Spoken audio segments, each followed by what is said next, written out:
편이네. 자, 대입할 고전시가 2, 아, 현실 2편입니다. 집에서 모르겠어. 자, 정약용의 고시라는 작품. 뭐 정약용 하면 우리 현실과 관련된 삶을 참 많이 하죠. 그래도 뭐 보리타작이라는 작품도 유명하고, 그리고 정약용 하면 목민심서 이런 게 있습니다. 이 목민이라는 것이 벼슬아치들 이런 거 말하거든요. 그래서 바른 어떤 정치 이런 걸 많이 이야기를 해요. 고시 같은 경우도 이 탐관오리의 횡포를 비판하는 아주 대표적인 작품입니다.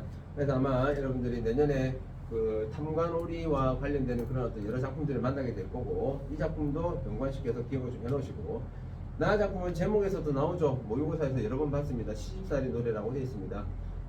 이 고전에서 시집살이가 플러스인 삶은 아무도 없습니다. 오케이? 조선시대 여인들이 시집살이가 너무 행복해요 하는 집은 없어요. 알겠습니까? 그래서 특히나 뭐 마지막에 어떤 뭐 소설에서 해피엔딩으로 끝나는 뭐 그런 부분들은 있지만은, 이 노래에서 특히나 작자 미상이죠. 작자 미상이면 평민들이잖아요. 평민들의 과연 그 시댁에서의 어떤 삶이 행복했을까? 절대로 그렇지는 않다. 역시 시집살이의 그런 애환을 노래하는 그런 작품입니다. 굉장히 간단한 작품입니다. 가 작품, 나 작품 전부 다. 자, 가는 우리가 한시라고 합니다. 한시. 왼쪽에 한자가 나와주고 있고, 그걸 풀이를 해주고 있는 그런 모습이죠. 그죠? 자, 처음부터 봅니다. 자, 제비 한 마리 처음 날아와 지지배배 그 소리 그치지 않네. 자, 일단 제비에다가 동그라미를 한번 적어보시고, 자, 말하는 뜻 분명히 알 수 없지만 이라고 했습니다. 집 없는 서러움을 고소하는 뜻. 자, 집 없는 서러움에다가 밑줄 쳐두시고,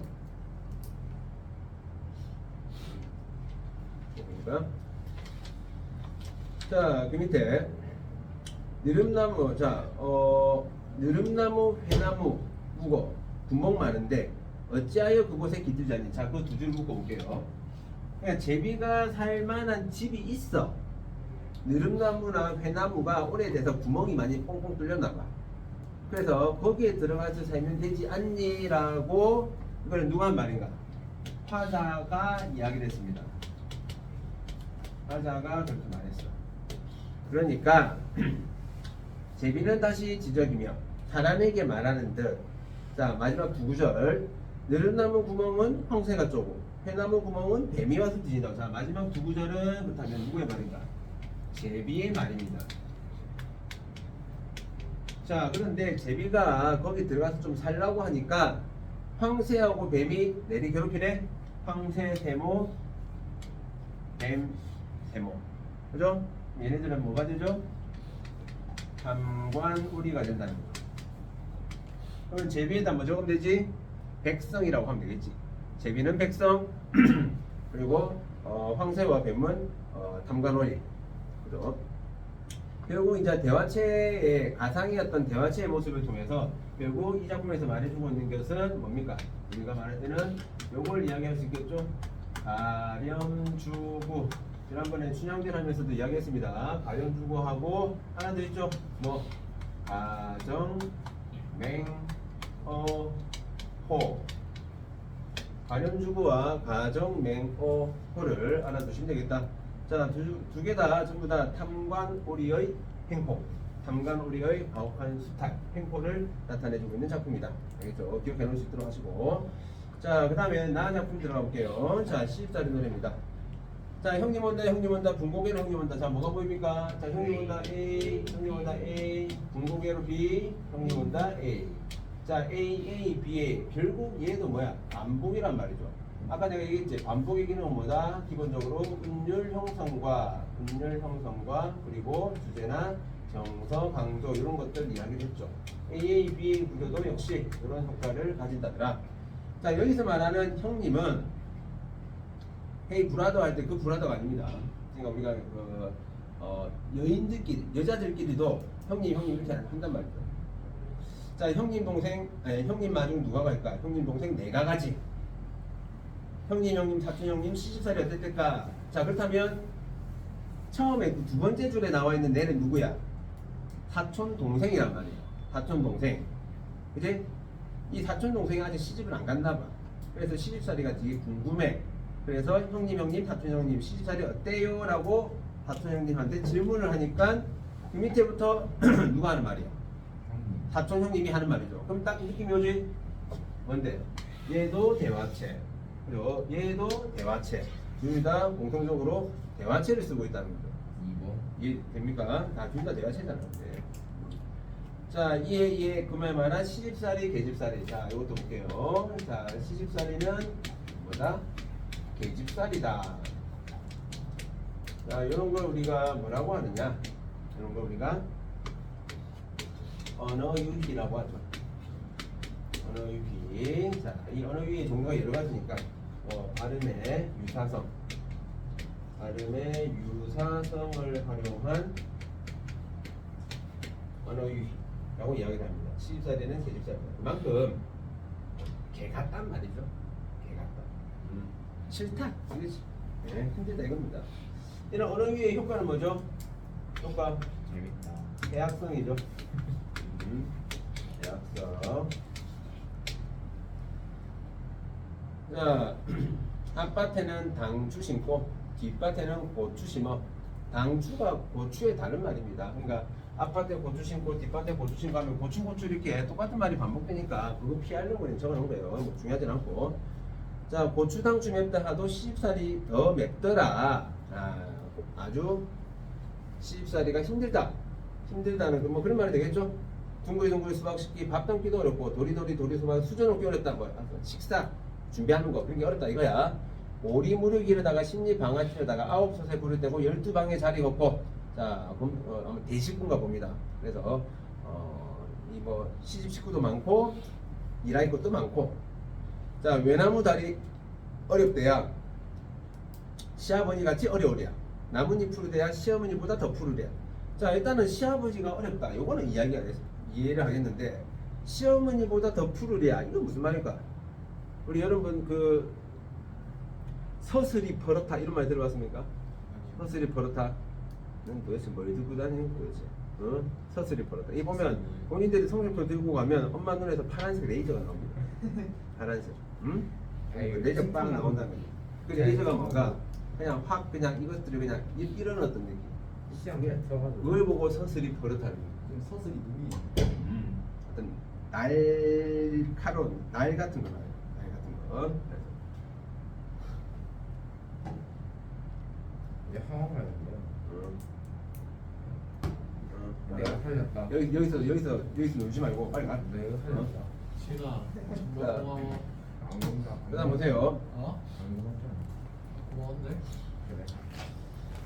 자, 그래서 시아버지도 어렵고 그리고 시어머니도 무섭다 이거야. 시어머니가 그만큼 많이 무서워. 그다음부터 보세요. 그다음부터 이제 새가 나옵니다. 새. 이제 새들이 쫙 나오는데 이 시댁 식구들을 전부 다 새에다가 빗대고 있습니다. 자, 어디부터 디귿부터 하나, 둘, 셋, 넷. 시아버니부터 내줄 내려가서 썩는 새. 까지 네 줄을 하겠습니다. 자, 여기서는 시집 식구를 자 어디에다가 새에다가 빗대고 있죠. 그러니까 그 어떤 시집 식구들의 어떤 외향적인 모습 말고 자신을 대하는 어떤 그런 태도적인 면에 가지고 새에다가 빗대고 있습니다. 실제로 이런 새가 있지는 않습니다. 있지는 않고 역시 이런 부분들이 무슨 효과를 주는가? 대학성을 주는 부분으로 볼 수 있겠죠. 안 웃길 수 있지. 안 웃길 수 있지. 근데 생각 자체가 기가 막히잖아. 그치? 자, 시아버지는 호랑새랍니다. 호랑새가 같이 호랑새 없어요. 아마 호랑이처럼 무섭다 이런 말이겠지. 시어머니는 꾸중새랍니다. 맨날 야단치나 봐. 동서는 한림새. 한림새가 뭐냐? 고자질 많이 한다 이거야. 동서가 뭔지 압니까? 동서. 알 것 같아. 동서면 작은 아빠의 아내. 이게 나야. 이게 나야.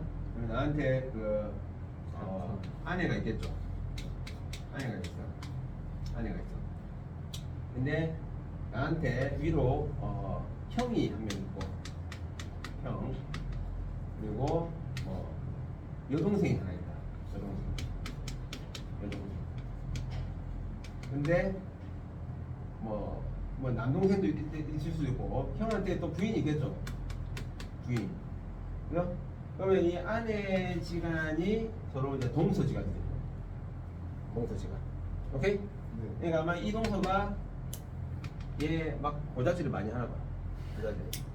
이제 어제 밤에 몰래 저기 광에 들어가서 감 몰래 하나 먹었어요. 뭐 이런 식으로 맛있겠다. 얘기를 하겠지. 예. 배고파. 그다음에 신우 남편의 이 여동생이나 누나 여자 쪽은 신우라고 합니다. 신우는 보니까 뾰족 세다. 아마 성질이 좀 날카로운가 봐. 그죠?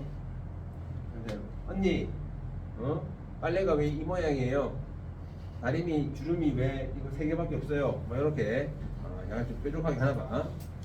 그다음 봐 시아집이가 뭐냐? 우리가 시아주번이라고 시아주번. 그러니까 나의 형을 부를 때 시아주번이라고 이야기합니다.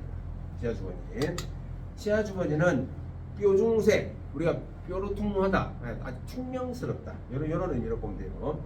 그리고 남편은 미련해. 내 마음도 전혀 모르는. 오케이? 미련해. 자식은 우는 새, 나는 썩는 새.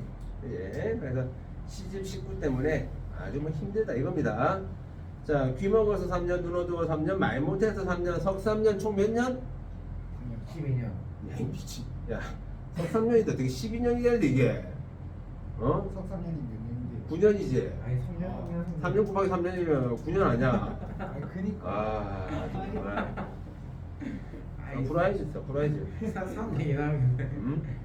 자, 이렇게 9년을 살고 나니, 자, 그 다음에 백꽃 같은 윤회를 보고 호박꽃 때문에, 자, 백꽃 동그라미, 호박꽃 세모. 그 밑에 3단 동그라미, 비사리 춤 세모, 백옥 동그라미, 오리발 세모. 자, 대충 느낌 오죠?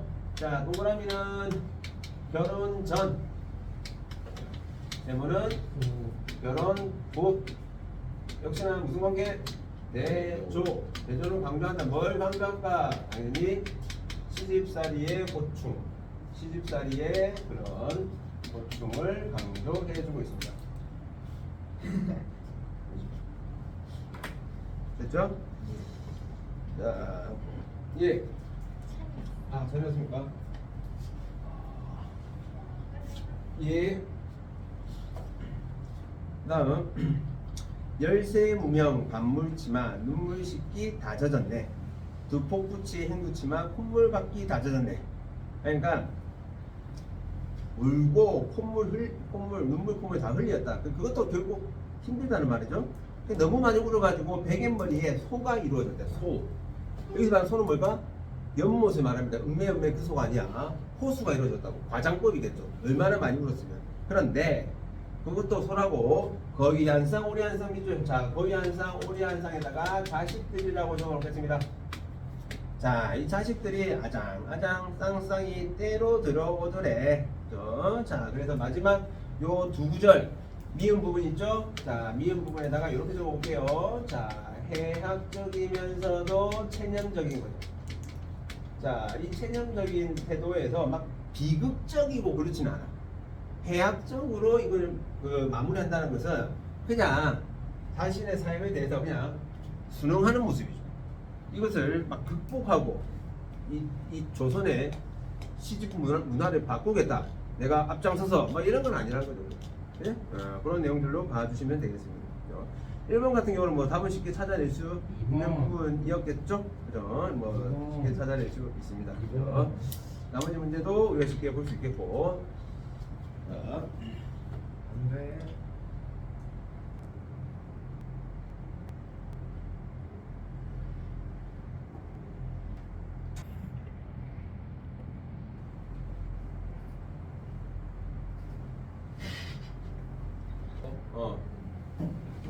하지 마라. 자, 수 딱딱이 나다. 그 다음에 71쪽에 71쪽이란다. 그 다음 뒤에 그 시조가 하나 나오고 있죠. 양사원의 시조. 어디요? 두 번째 거 74조 거. 자, 양사원의 시조하고 그다음에 CS의 사칭사후. 사청사후라는 그 역시 1시가 나와주고 있습니다. 이것도 몇 페이지요? 56. 자, 이 시조는 아마 많이 보지 않았을까 싶네요. 자, 태산이 높다 하되 하늘 아래 매이로다. 오르고 또 오르면 못 오를 리 없건만은 사람이 제한이 오르고 매만 높다 하더라라고 되어 있습니다. 자, 태산 뭐 큰 산이지 한마디로. 그러니까 산이 아무리 높다 하더라도 하늘 아래 매이로다. 하늘 아래 매이로다. 자, 무슨 말이야? 아무리 높아도 하늘 아래 있는 산이다. 결국은 오를 수는 있다는 거죠. 자, 오를 수 있는데, 자, 오르고 또 오르면, 자, 오르고 또 오르면, 자, 무슨 말입니까? 자, 지속적인 노력이지. 지속적인 그런 노력을 한다면, 못 오를 리 없건만은, 자, 못 오를 사람이 없지만은, 자, 마지막 종장에서 사람이 제 아니 오르고 왜 산만 높다 하더라. 자, 어떤 사람이죠? 네. 자, 노력을 하지 않는 사람, 자, 이런 사람들에 대해서 비판을 하고 있는 부분이겠네. 네. 노력해서 안 되는 게 없다는 겁니다. 그죠? 노력하지 않고 체념하는 사람들에 대해서 비판하고 있는 내용을 담고 있는 시다. 그렇게 보시면 되고. 자, 그 다음에 나 작품 사청사후. 자, 뜻 보세요. 자, 날이 맑았다가 비가 오다가 한다. 변덕스러운 날씨를 사청사후 이렇게 이야기를 했네. 자, 보세요. 언뜻 깨었다가 다시 비가 오고 비 오다가 다시 개인이. 자, 하늘의 도도 그러하거늘. 하늘의 도. 하물며 세상 인정이랴. 자, 세상 인정이라. 자, 거기 주셔볼까? 자, 그 하늘의 도도이라거늘 부분에서 이 하늘의 도가 어떤데? 지금 하늘의 도가 비가 오고 개이고 이렇게 왔다 갔다 하잖아. 네. 이렇게 왔다 갔다 하늘도 이렇게 왔다 갔다 하는데 세상 인정이라는 것은 결국 이 세상 인정도 세상의 인정 사람들의 어떤 모습도 바로 이 날씨처럼 변덕스럽다 이 말이죠. 날씨처럼 변덕스럽다는 것을 세상 인정이라라고 이야기를 해주고 있습니다. 자, 그 다음 B 부분으로 나오는 거. 자, 그럼 세상 인정이 왜 이렇게 변덕스러운가에 대한 어떤 구체적인 이유가 나오겠죠. 자, 나를 기다리다가 문득 돌이켜 나를 헐뜯고 공명을 피하더니 스스로 공명을 구함이라. 자, B 같은 경우는 지금 결국은 B는 결국 뭘 나타내고 있나? 이런 변덕스러운 모습, 변덕스러움을 지금 구체적으로 자 구체화시켜서 보여주고 있는 거죠. 그러니까 사람들이 한때는 나를 막 지켜 세워주고 내 좋다 하다가도 뒤에서는 내 욕을 해. 그리고 나는 부귀공명 같은 거 난 싫어해요 라고 해놓고 또 뒤에서는 그런 부귀공명을 또 추구하는 그런 모습을 가지고 있더라. 자, 그 다음 C 부분. 자, 꽃이 피고 지는 것을 봄이 어찌 다스릴꼬 구름 가고 구름 오되 산은 다투지 않음이라. 자, 이건 무슨 말인가? 자, 꽃에다 세모, 그 밑에 구름에다가도 세모, 꽃과 구름에다가 세모 쳐보시고 그 옆에 나와주고 있는 봄 네모. 자, 산도 네모 쳐보겠습니다. 자, 일단 세모 친 애들 잠깐 보시면 피고 진다 라고 했으니까 이 세모 치는 애들은 아주 변덕스러운 외적 상황, 변덕스러운 그런 외적 상황과 관련되는 부분이고. 자, 꽃이 피고 지니까 변덕스럽잖아. 하지만 봄이 어찌 다스릴꼬 라는 것은 봄은 그런데 신경을 안 쓴다는 거죠. 자, 구름이 왔다 갔다 하지만은 산은 거기에 대해서 아무런 신경을 안 써. 다투지 않는데. 그렇다면 이 네모친 애들은 어떤 존재인가? 이런 변덕스러운 상황과 상관없는 아주 의연하다는 것이 의젓하고 태연하다 그런 말이 되는 거겠죠. 그죠? 자, 그래서 이 봄과 산이라는 존재는 한마디로 얘네들은 어떤 바뀜이 없으니까 어떤 불변의 대상으로도 역시 볼 수가 있겠다. 하나 더, 자, C 부분에서 본다면 위에 줄과 아래 줄이 보니까 서로 문장 구조가 유사하죠? 그러면 C 부분에서 사용되고 있는 표현법을 본다면 대구법도 사용되고 있고 또 뭐 어쨌든 대조도 사용되고 있죠. 대모하고 대모 얘네들이 서로 대조되는 상황이니까. 그지? 그러면 이 대조를 이런 것도 결국 뭐 그러니까 인간은 이 보니까 아까 B 부분에서는 사람들이 굉장히 변덕스럽다는 겁니다. 그지? 그래서 여기서는 이런 어떤 섭리, 이런 섭리에 순응하고 있는, 순응하는 그런 자연의 모습, 섭리에 순응하는 자연의 모습이 여기에 나타나 있더라. 자, 마지막 D 부분에서 자, 세상 사람들에게 말하노니, 여기서 말하는 세상 사람들은 어떤 사람들일까? 그러니까 이 세태에 따라서 쉽게 변하는 그런 사람들, 인정이 변하는 사람들. 자, 반드시 기억해 알아두라. 뭘? 기쁨을 취하려 한들 어디에서 평생 즐거움을 얻을 것인가를 이라고 했습니다. 자, 무슨 말이죠? 어떤 처세술이라고 하잖아. 우리가 어떤 상황에서는 이렇게 하고 어떤 상황에서는 이렇게 하는 거 우리가 처세술이라고 하는데, 이렇게 세태에 따라서 처세를 달리하는 것은 결국 어떤 인생의 어떤 즐거움을 얻을 수 없다는 겁니다. 한결같은 그런 모습을 가지라는 거지. 바뀌는 그런 모습 말고. 알겠죠? 그래서 순리대로 따르는 그런 삶, 순리대로 사는 삶을 말해주고 있는 작품이다. 됐죠? 자, 그리고 다음 작품은 이옥설이라는 작품이 있는데, 그 이옥설에서도 역시나 이건 뭐 지금은 다 보진 않을 겁니다. 다 보진 않을 건데, 일단은 이 설이라고 있다. 설이라는 게 뭐냐면 고전 수필을 말합니다. 고전 수필을. 자, 뭐 슬견설 이런 것도 있고. 그런데 이 설은 결국 우리가 이제 이단 구조를 가지는데요. 자, 수필이니까 결국 뭐야? 개인의 경험이잖아. 자, 그래서 이런 경험을 통해서 이런 깨달음을 이야기를 하게 될 거고요. 여기에서는 유추의 방식이 사용되고 있다고 볼 수가 있는 거죠. 유추가 뭡니까? 추론입니다. 추론. 유사한 사례를 통한 추론. 자, 예를 들어 비슷한 내용인데 이런 거야. 어떤 거냐면 내가 양말에 구멍이 났어. 근데 구멍 난 양말을 가만히 놔뒀지. 그랬더니 양말에 구멍이 더 커져가지고 결국 양말을 버려야 됐다. 양말을 버렸대. 이제 그걸 통해서 내가 뭘 깨달았을까? 아, 나한테 가지고 있던 어떤 그런 잘못, 이런 잘못이 있을 때 그 잘못을 그대로 놔두면 더 큰 잘못이 되어서 결국 나한테 안 좋은 일이 생겼다 이겁니다. 근데 여기에서 깨달음이 반드시 하나만 나오지는 않습니다. 얘 같은 경우는 여기에서 깨달음 1에서 깨달음 2로까지 의미를 확장시키는 것도 나옵니다. 개인의 어떤 그런 깨달음 외에 이것을 나라에까지 확장시키는 나라도 마찬가지라는 것이 나라도 어떤 탐관오리 같은 그런 나쁜 벼슬아치가 있으면 걔네들을 그대로 놔두면 결국 나라를 줍먹는, 나라에 큰 폐해가 된다 라는 것들을 여기서 이야기해 주고 있습니다. 아시겠죠? 그래서 요 두 작품들까지 같이 확인을, 세 작품이네요. 이 세 작품들까지 같이 봐주시면 되고, 뒤에 보면, 자, 뒤에는 뭐 이런 거는 뭐 뭐예요? 이런 거 진짜 싫어. 근데 앞으로는 결국 이제 풀어야 되는 겁니다. 앞으로는 결국 이런 걸 다 읽고 해석을 해야 되고, 참고로 이런 것들은 뭐 교과서에도 없습니다. 어떤 거나 교과서에도 이런 거 안 나옵니다. 모의고사에 나오죠. 이게 다 모의고사입니다. 아. 우리가 보고 있는 게 다 모의고사입니다.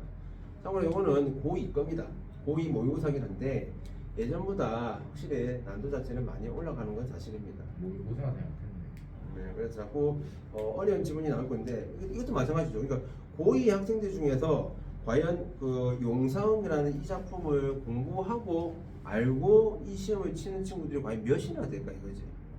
그렇게 많지는 않다는 겁니다. 그러니까 지금도 마찬가지인데 이게 고전을 하는 이유 중에 하나가 뭐냐면 이것도 역시나 읽어내는 능력을 키우는 겁니다. 읽어내는 능력. 막말로 지금 우리가 했던 거 3년 동안 있으면서 한 번도 안 만날 수도 있습니다. 한 번도 안 만날 수도 있어요. 근데 이런 어떤 흐름으로 이야기들이 흘러가는구나 라는 것들을 우리가 지금 빨리 진짜 습득을 해야 되겠지. 그러니까 그 과정들이 지루하고 길게 여러분들을 기다리고 있다. 일단 바이블은 여기까지만 할게요. 일단은. 바이.